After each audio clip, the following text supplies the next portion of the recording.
So hello नमस्कार, मैं हूं Romesh Upadhyay. Geography chapter third class six motion of the earth को डिस्कस करने वाले हैं। देखिए, यदि आप ज्योग्राफी को एनसीईआरटी से टेक्स्ट की फॉर्म में समझते हैं तो बहुत सारे कंसेप्ट ऐसे होते हैं जो हमें क्लियर नहीं हो पाते हैं। तो इसी प्रॉब्लम को सॉल्व करने के लिए हम आपके लिए क्लास सिक्स से लेके क्लास 12th की ज्योग्राफी को फिनिश करेंगे with the help of pictures and videos. बस आपसे एक छोटी सी रिक्वेस्ट ये है कि अपने सामने एनसीईआरटी की बुक को ओपन रखिएगा और देखिए, ये जो चैप्टर है आपका थर्ड क्लास सिक्स का, इसमें यूपीएससी में भी बहुत सारे क्वेश्चंस पूछे गए हैं प्रीलिम्स एग्जाम में। तो मैं वहां पर भी आपको बताऊंगा कि जो भी टॉपिक यूपीएससी पर्सपेक्टिव से इंपॉर्टेंट होगा वो भी हम डिस्कस करेंगे। तो आइए शुरुआत करते हैं। एनसीईआरटी की बुक ओपन रखिएगा अपने सामने। तो देखिए, सबसे पहले इस चैप्टर में क्या डिस्कशन हो रहा है। As you know that earth has two type of motions. ये आप जानते हैं कि अर्थ में बेसिकली दो प्रकार के मोशंस होते हैं। उनका नाम क्या है? उनका नाम है एक रोटेशन एंड रिवॉल्यूशन। अब समझने की कोशिश करेंगे कि रोटेशन क्या होता है। तो rotation is the movement of earth on it axis. जब भी पृथ्वी अपने एक्सिस पर घूम रही है उसको क्या बोलेंगे? रोटेशन। यहां पर आप समझने की कोशिश करिए। देखिए, यहां पर अर्थ अपने एक्सिस पे घूम रही है, यानी ये क्या हो गया? आपका रोटेशन। यानी ये जो मोशन हो रहा है अर्थ का, इसको किसका नाम देंगे? रोटेशन का। नेक्स्ट देखिए, the movement of earth around the sun in a fixed path और ऑर्बिट इज कॉल्ड रिवॉल्यूशन। अब यदि आपसे कोई पूछे कि रिवॉल्यूशन क्या है, तो जब भी अर्थ सन के अराउंड रिवॉल्व करेगी या ऑर्बिट में घूमेगी उसको हम बोलेंगे रिवॉल्यूशन। उसकी भी वीडियो देखिए। देखिए, यहां पर ये सन है और ये जो अर्थ है किस प्रकार से इसके चक्कर लगा रही है, राइट। तो ये किसका एग्जाम्पल हो गया? आपका रिवॉल्यूशन का, कि जब भी अर्थ सन के रिवॉल्व करेगी उसको आप रिवॉल्यूशन का नाम देंगे। आई थिंक ये आपके दोनों कंसेप्ट क्लियर हो गए होंगे, और यदि फिर भी नहीं हुए आप कमेंट सेक्शन में मेंशन कर दीजिएगा। हम कोशिश करेंगे उसके लिए कुछ भी वीडियोस बनाने के लिए, या पर्टिकुलर एक कंसेप्ट की वीडियो हम आपको प्रोवाइड कर देंगे चैनल पर। The axis of earth which is an imaginary line makes an angle of 66 degree with its orbital plane. अब देखिए, यहां पर अर्थ की एक एक्सिस को हम इमेजिनरी लाइन मान लेते हैं जो एक्चुअल अर्थ में नहीं है, बट हम समझने के लिए इमेजिनरी लाइन मान रहे हैं।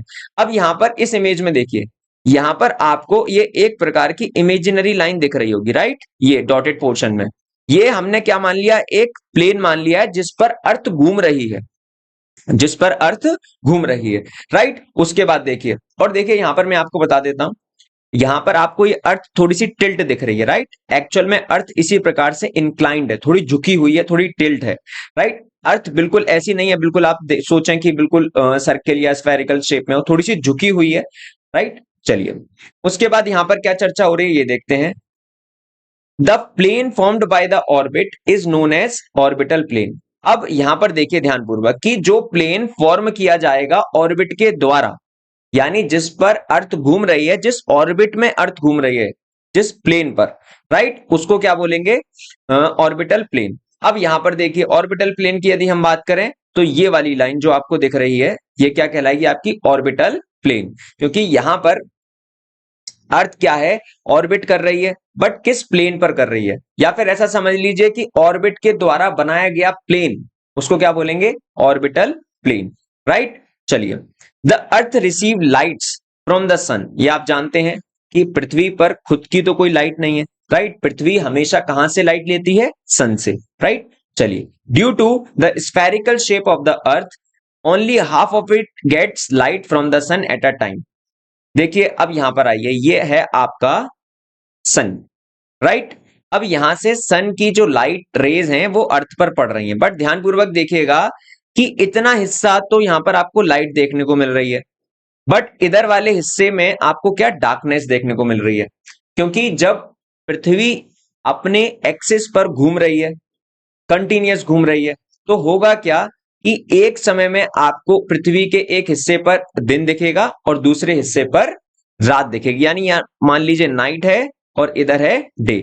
अब डे नाइट क्यों है? क्योंकि यहां पर सन से सीधे इसके सरफेस पर लाइट पड़ रही है, इसलिए यहां पर डे हो गया, राइट। और यहां पर लाइट नहीं पड़ रही है, इसलिए यहां पर क्या कहलाएगा? नाइट, रात हो रही होगी।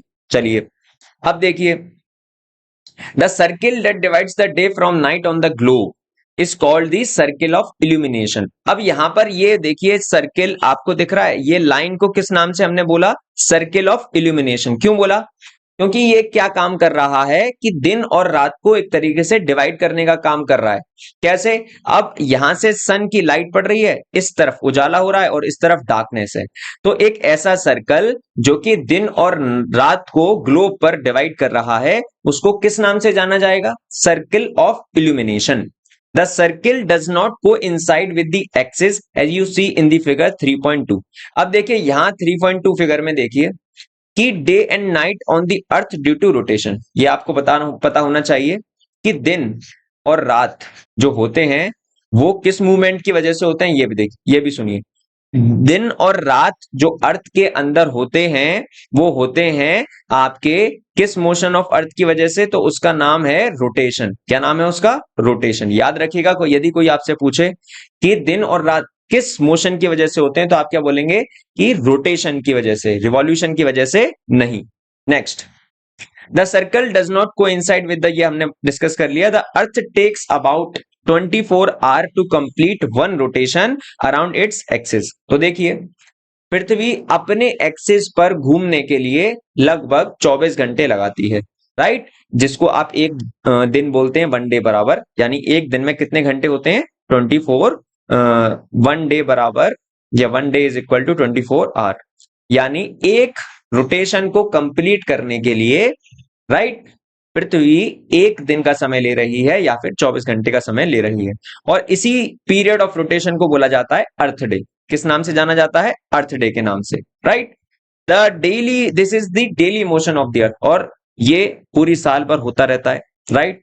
ये पूरी साल भर रोटेशन होता रहेगा। तो जो भी पीरियड है रोटेशन का, उसको किस नाम से जाना जाएगा? अर्थ डे के नाम से। नेक्स्ट कंसेप्ट को समझने की कोशिश करिए। देखिए यहां पर यह भी डिस्कस कर लेते हैं कि यहां पर आपका ये मान लेते हैं हम नॉर्थ पोल ऊपर वाला हिस्सा और नीचे है आपका साउथ पोल। तो देखिए यहां पर 66.5 डिग्री क्या होता है आपका? ट्रॉपिक ऑफ ये सॉरी 66.5 डिग्री पर यहां पर आपको क्या देखने को मिलेगा? यहां पर आपको ये थोड़ा सा इंक्लाइंड देखने को मिलेगा अर्थ, राइट? और ट्रॉपिक ऑफ कैंसर और इक्वेटर की बात करें तो ये तो 0 डिग्री, और ट्रॉपिक ऑफ कैंसर होता है आपका 23.5 डिग्री, राइट? सेम नीचे ट्रॉपिक ऑफ कैप्रिकॉर्न भी 23.5 डिग्री पर आपको देखने को मिलेगा। उसके बाद फिर आर्कटिक सर्किल और अंटार्कटिका सर्किल। चलिए नेक्स्ट आते हैं। अब देखिए what would happen if the earth did not rotate. मानिए यदि अर्थ घूमे ही ना, अपने एक्सिस पर घूमे ही ना, तो क्या होगा? यदि ऐसा एक्चुअल में होता है तो देखिए क्या होगा? The portion of earth facing the sun would always experience day, thus bringing continuous warm to the region। For example मान लेते हैं ये है आपका सुंदर और प्यारा सन, यहां पर है आपका अर्थ, राइट? अब सन से यहां पर लाइट रेज निकल रही हैं, तो यदि सन अपनी यदि अर्थ अपनी एक्सिस पर नहीं रोटेट करेगा तो कॉन्टिन्यूअस अर्थ के एक सरफेस पर हर वक्त दिन रहेगा और एक सरफेस पर नाइट रहेगी, तो लाइफ तो इम्पॉसिबल हो जाएगी क्योंकि टेम्परेचर बहुत ज्यादा बढ़ जाएगा, राइट? आधे हिस्से में टेम्परेचर बहुत कम हो जाएगा।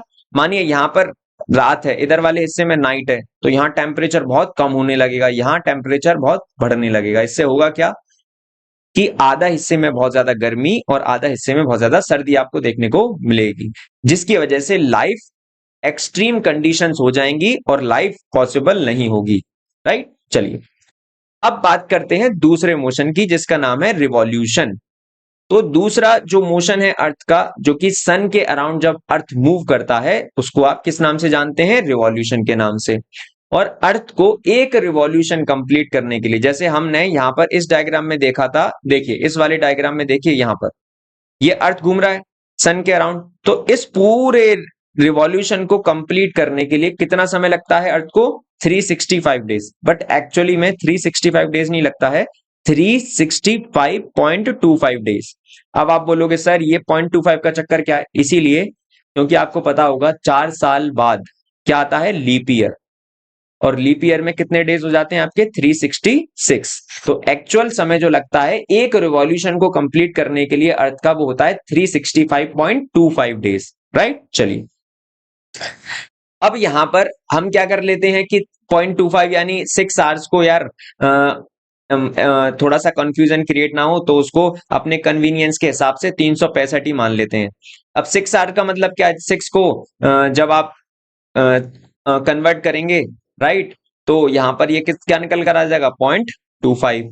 तो इसीलिए 365.25 बोलते हैं हम, बट लिखते हैं हम 365 ही है कन्वीनियंस के हिसाब से। तो बट एक्चुअल आपको टाइम पता होना चाहिए कितना है, 365.25 डेज लगते हैं एक रिवॉल्यूशन को कंप्लीट करने के लिए सन के, अर्थ को, राइट। चलिए अब यहां पर आते हैं सीजन्स। तो देखिए मैंने अभी आपको दोबारा रिपीट कर रहा हूं, यदि हम डे एंड नाइट की बात करें, डे और नाइट जो होते हैं अर्थ के अंदर वो होते हैं रोटेशन की वजह से। किसकी वजह से? रोटेशन की वजह से। बट सीजन्स, राइट, सीजन्स जो चेंज होते हैं वो होते हैं आपके रिवॉल्यूशन की वजह से, राइट। याद रखिएगा ये बात, दोनों इंपॉर्टेंट टर्म है। अब देखिए यहां पर जो आपको डायग्राम दिख रहा है ना, यहां पर यूपीएससी में, यूपीएससी के प्रीलिम्स एग्जाम में, सिविल सर्विसेज के प्रीलिम्स एग्जाम में बहुत सारे क्वेश्चंस पूछे गए, राइट, बहुत सारे क्वेश्चंस।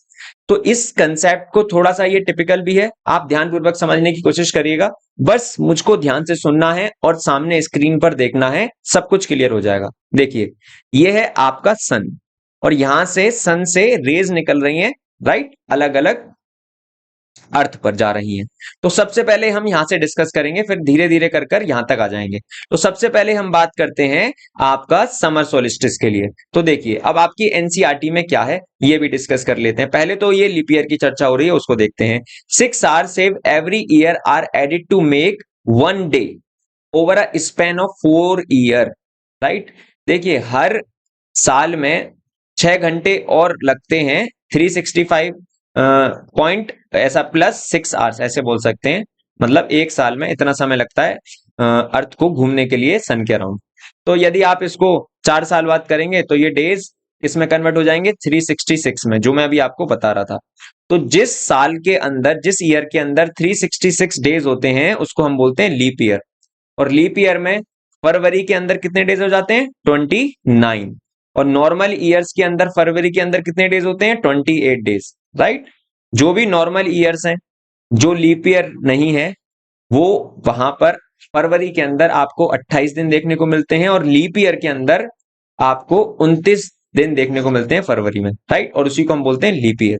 नेक्स्ट, अब यहां पर 3.3 फिगर देखिए, राइट। इस फिगर को देखिए, revolution of earth and the seasons.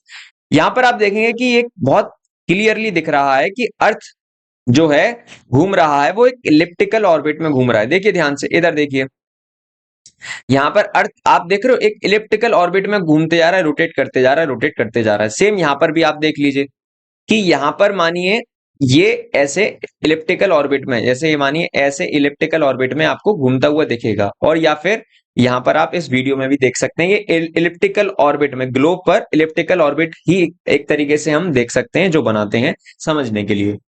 Notice through out its orbit the earth is inclined in the same direction.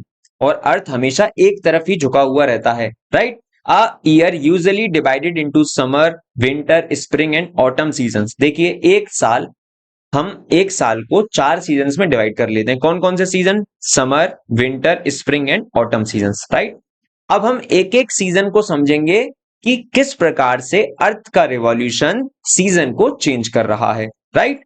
Seasons change due to the change in the position of earth around the sun. ये मैंने आपको बताया, जो seasons change होते हैं वो revolution की वजह से होते हैं। और रिवॉल्यूशन क्या है? कि अर्थ सन के अराउंड घूम रहा है, रिवॉल्यूट कर रहा है, राइट। चलिए अब सबसे पहले चर्चा किसकी होगी? समर सोलिस्टिस की। तो देखिए, you will see that on 21st June the northern hemisphere is tilted towards the sun. The rays of the sun fall directly on the tropic of Cancer. आ जाइए इस वाले डायग्राम पर। यहां देखिए 21 जून की बात हो रही है, ये सन है आपका। अब नॉर्थन हेमिस्फीयर पर सीधे सन की रेस पड़ रही हैं, है ना। यहां पर नॉर्थन हेमिस्फीयर पर सन की सीधे रेस पड़ रही हैं। तो जब नॉर्थन हेमिस्फीयर पर सीधे सन की रेस पड़ रही हैं तो ऑब्वियसली बात है, यहां पर क्या देखने को मिलेगा आपको? गर्मी देखने को मिलेगी नॉर्थन हेमिस्फीयर में, राइट। और इधर वाले हिस्से में तो सन की रेस पड़ नहीं रही है, ये जो आपको डार्क पोर्शन दिखाया गया है। तो यहां आपको क्या देखने को मिलेगा? विंटर्स। तो साउथर्न हेमिस्फीयर में आपको क्या देखने को मिलेगा? Winter, right. ये ऊपर वाला इतना हिस्सा, इसको हम पेन को चेंज कर लेते हैं जिससे आपको बिल्कुल क्लियर तरीके से समझ में आ जाए। ब्लैक पेन ले लेते हैं, ये ब्लैक पेन नहीं, चलिए ब्लैक कहाँ गया, ये रहा। तो इधर वाला हिस्सा ये जो है जिसको मैं ब्लैक से ड्रॉ कर रहा हूं, ये हो गया आपका नॉर्थन हेमिस्फेयर। तो यहां पर आपको क्या देखने को मिलेगा, गर्मी देखने को मिलेगी। और इधर वाले हिस्से में आपको क्या देखने को मिलेगा, सर्दी देखने को मिलेगी, क्योंकि ये कौन सा हिस्सा है, साउथर्न हेमिस्फेयर। तो 21 जून को साउथर्न हेमिस्फेयर में आपको विंटर सीजन देखने को मिलेगा, बट नॉर्थर्न हेमिस्फेयर में आपको कैसा सीजन देखने को मिलेगा, समर सीजन। राइट। आते हैं दोबारा एनसीईआरटी पर, देखिए as a result these area receives more heat, क्योंकि सन से सीधे रेस पड़ रही है, जैसे मानिए सन है तो यहां पर सीधे रेस पड़ रही हैं, इसीलिए इस हिस्से में, इस वाले पर्टिकुलर हिस्से में आपको क्या देखने को मिलेगी, ज्यादा heat. The areas near the poles receive less heat as the rays of the sun are slanting. अब यहां पर आइए, देखिए सन की जो रेज है ना, वो अर्थ थोड़ा सा झुका हुआ है, तो ऐसे मानिए यदि ये अर्थ है तो इस प्रकार से रेस टकराएंगी, तो यहां से टकरा के तो वापस निकल जाएंगी या रिफ्लेक्ट कर जाएंगी। तो ऊपर वाला जो पोल के हिस्से हैं, मानिए नॉर्थ पोल हो गया, नीचे हो गया साउथ पोल, तो यहां पर आपको टेम्परेचर क्या देखने को मिलेगा, थोड़ा कम टेम्परेचर देखने को मिलेगा। तो यहां पर वही चर्चा हो रही है कि पोल्स पर आपको, पोल्स के आसपास या पोल्स पर आपको जो सन की हीट है वो कम देखने को मिलेगी, क्योंकि सन की रेस क्या हो रही है, स्लांट कर रही है।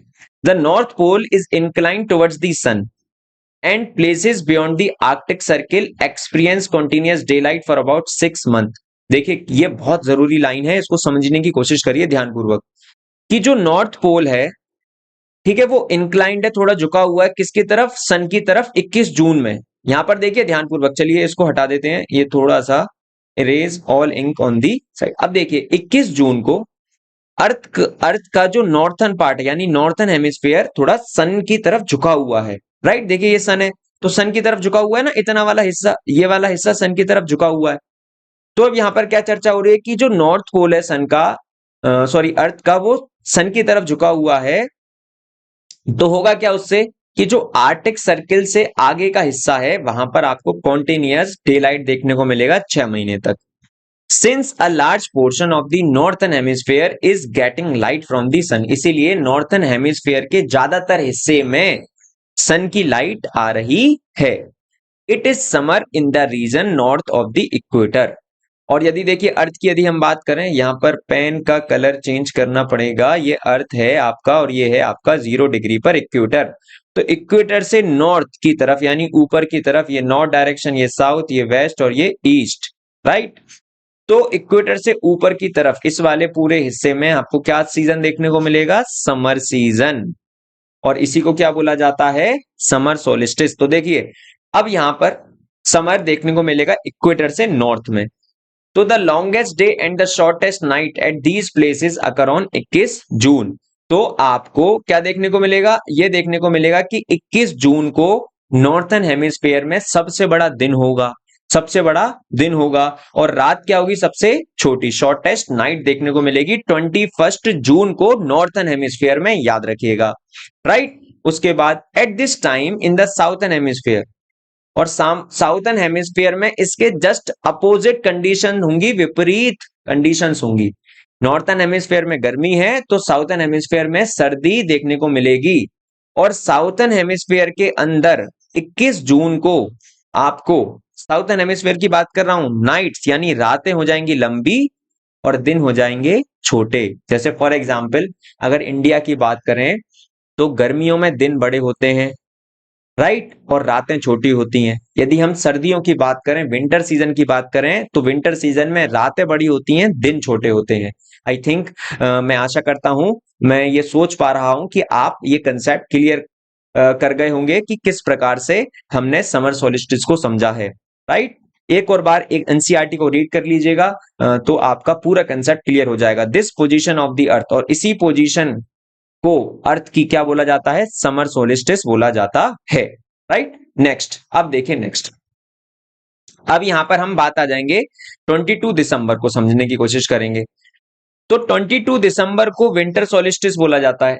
अब आपको पता है दिसंबर में इंडिया के अंदर क्या होता है, ठंडी होती है, क्योंकि देखिए यहां पर समझ लेते हैं, ये बना लेते हैं, अर्थ हो गई आपकी, ये हो गया आपका 0 डिग्री पर इक्वेटर, ये हो गया ऊपर आपके नॉर्थ पोल, नीचे हो गया साउथ पोल। तो इंडिया लगभग यहाँ पे है आपका, राइट, इक्वेटर से ऊपर, और नॉर्थन हेमिस्फीयर में कंप्लीटली लाई करता है आपका सुंदर भारत।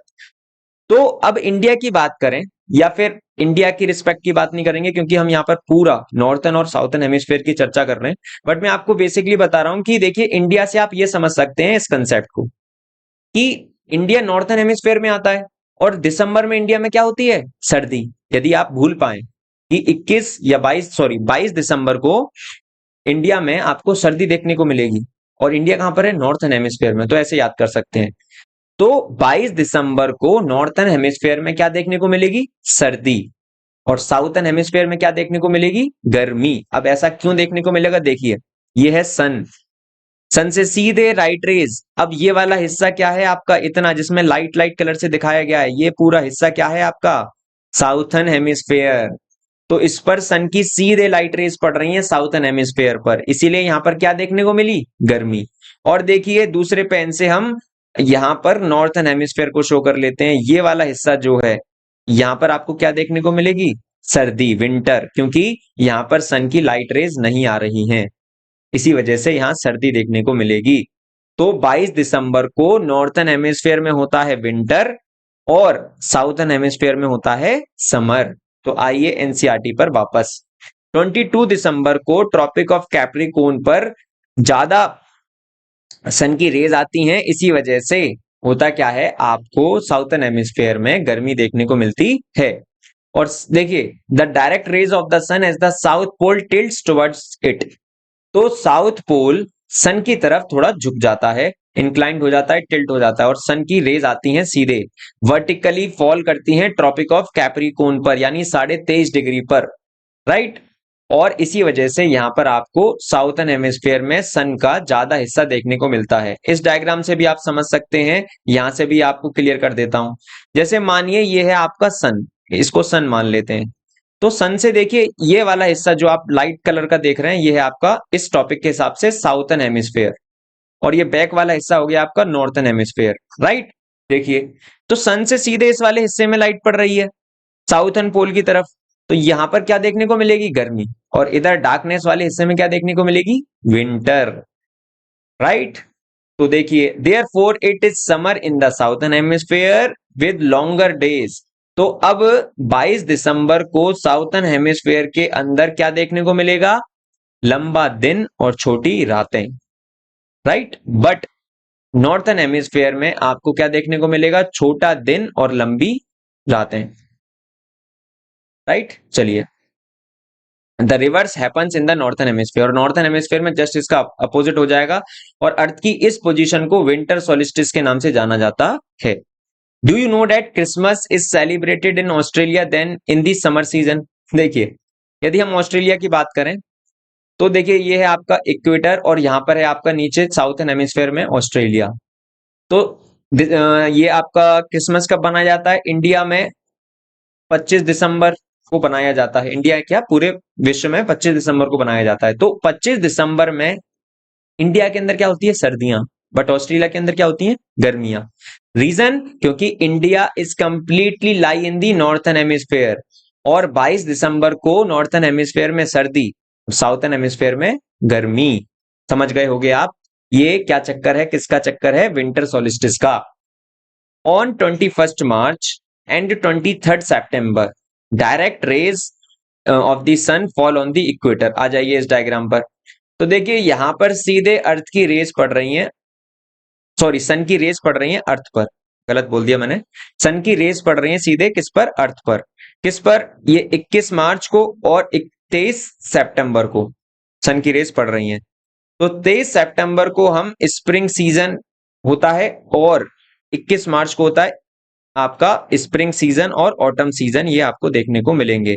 अब स्प्रिंग सीजन और ऑटम सीजन कहां देखने को मिलेंगे, तो नॉर्थर्न हेमिस्फीयर में आपको स्प्रिंग सीजन देखने को मिलेगा 21 मार्च को, और ऑटम सीजन देखने को मिलेगा साउथर्न हेमिस्फीयर में 21 मार्च को। तो पहले एनसीईआरटी चर्चा करते हैं एक एक करके, कंफ्यूजन नहीं होना चाहिए आपको। देखिए तो at this position neither of the poles is tilted toward the sun, यानी 21 मार्च और 23 सितंबर, आ जाइए इसको रफ कर देते हैं। देखिए मैं बार बार आपको इमेजेस से इसलिए समझा रहा हूं क्योंकि ज्योग्राफी सब्जेक्ट ही कुछ इस प्रकार का है कि यहां पर हमें ना डायग्राम से ही समझनी पड़ती हैं चीजें। तो अब समझिए, ये है आपका 21 मार्च और यहाँ है 23 सितंबर। इन दोनों दिन जो अर्थ है आपका, यहां पर पोल्स की तरफ लाइट नहीं पड़ रही है, राइट, सीधे अर्थ पर लाइट पड़ रही है सन से। तो यहां पर आप क्या देखेंगे कि पोल्स टिल्टेड नहीं है सन की तरफ, झुके हुए नहीं है पोल्स, नॉर्थ पोल और साउथ पोल सन की तरफ, बल्कि यहां पर अर्थ पूरी एक तरीके से रोशनी पा रही है सन से। तो होगा क्या कि whole earth experiences equal days and equal night. तो 21 मार्च और 23 सितंबर को ये होगा कि अर्थ पूरी तरीके से इक्वल डेज और इक्वल नाइट को एक तरीके से क्या करेगी, एक्सपीरियंस करेगी। और इसी को क्या बोला जाता है, इक्विनॉक्स। इक्विनॉक्स का मतलब ये है स्टूडेंट्स की, इक्विनॉक्स का मतलब है equal days and equal night, यानी बराबर दिन होंगी और बराबर रातें, यानी दिन और रात का समय क्या होगा, बराबर, इक्वल होगा, राइट। चलिए अब देखिए 23 सितंबर को बात करते हैं। तो 23 सितंबर को नॉर्थन हेमिस्फीयर के अंदर कौन सा सीजन होगा आपका, ऑटम सीजन, और स्प्रिंग सीजन होगा आपका साउथर्न हेमिस्फीयर में। तो देखिए 23 सितंबर की यदि हम बात करें तो नीचे है आपका, ऊपर है नॉर्थ पोल और नीचे है आपका साउथ पोल मान लेते हैं, राइट। तो देखिए यहां पर आ जाइए कि 23 सितंबर को ऑटम सीजन किसके अंदर है, नॉर्थन हेमिस्फीयर के अंदर। तो ऊपर नॉर्थन हेमिस्फीयर सीजन कौन सा हो गया, ऑटम। बट 23 सितंबर को ही साउथर्न हेमिस्फीयर में कौन सा सीजन होगा, स्प्रिंग सीजन। सेम उसी प्रकार से यहां पर देखिए कि 21 मार्च को नॉर्थन हेमिस्फीयर में स्प्रिंग सीजन होगा और साउथर्न हेमिस्फीयर के अंदर होगा ऑटम सीजन। तो आप समझ गए होंगे कि 21 मार्च और 23 सितंबर को इक्विनॉक्स होता है। इक्विनॉक्स मतलब equal days and equal nights, right, and equal nights. तो ये आपको पता होना चाहिए, राइट। चलिए ये हमने चर्चा कर ली है। अब ये मैं आपको शुरुआत में ही बताया, does you find that these that there are days and nights are changes in the season, days and nights and changes in the seasons because of the rotation and revolution। तो पृथ्वी के अंदर चाहे दिन और रात की बात करें, चाहे सीजन्स की बात करें चेंज होने की, तो ये किसकी वजह से होते हैं, अर्थ के मोशन की वजह से। दिन और रात चेंज होते हैं आपके रोटेशन की वजह से, और आपके सीजन्स चेंज होते हैं किसकी वजह से, रिवॉल्यूशन की वजह से, राइट। तो आशा करते हैं ये चैप्टर आपको क्लियर हो गया होगा। फिर भी डाउट बचता है तो आप क्या करेंगे, कमेंट में मेंशन कर दीजिएगा। और यार देखिए आपके लिए बहुत दिल से सच्चे मन से मेहनत कर रहे हैं। वीडियो अच्छी लगती है तो प्लीज लाइक कर दीजिएगा, शेयर कर दीजिएगा और चैनल को सब्सक्राइब कर दीजिएगा। और एक छोटी सी रिक्वेस्ट ये है कि देखिए मैं हमेशा बोलता हूं शेयरिंग इज केयरिंग। आप ज्यादा से ज्यादा शेयर करेंगे तो ज्यादा से ज्यादा एक तरीके से हम भी मोटिवेट हो पाएंगे वीडियोस बनाने के लिए, right. Thank you for watching again.